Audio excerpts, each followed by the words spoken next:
నీకు ఇచ్చుట నిన్ను ఆరాధించటాన్ని మాకు తెలియజేశావు. నీకు ఇచ్చుట స్టీవర్షిప్ అని తెలియజేసుకుంటున్నావు. ప్రభా, మా అర్పణలు కాదు మా హృదయాలను గమనిస్తున్నామని తెలియజేసుకుంటున్నావు. నీకు ఇచ్చుట వల్ల ప్రభా నువ్వు మేమపరుస్తావు, పరచబడతావు అని మాకు సెలవించుకుంటున్నావు.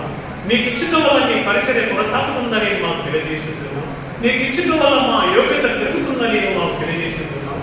ఇటువంటి నిన్ను మేము ఆరాధించడం ఏమాత్రం కూడా మాకు సరిపోయినటువంటి వారు కాదు. అయినప్పటికీ ఎంతో ప్రేమతో, ఎంతో త్యాగంతో మా నిమిత్తం నీ ప్రాణాన్ని త్యాగం చేసి మాకు ఇచ్చినటువంటి నిత్య జీవం కొరకై ప్రభా, నిత్య ఆహారం కొరకై జీవజనం కొరకు స్తుతిస్తూ మేము ఏమి ఇచ్చినా, మా ప్రాణం ఇచ్చినా నీ రుణం తీర్చుకోలేదు ఆ విషయాన్ని జ్ఞాపకం చేసుకుంటూ ఎల్లవేళలా ప్రభా నేను స్తుతిస్తూ ఆరాధిస్తూ నేను ప్రభా బలపరిచేటువంటి గొప్ప మా అందరికీ దయచేయమని యేసుక్రీస్తు నామమున తండ్రి వేడుకొంచున్నాము స్వామి.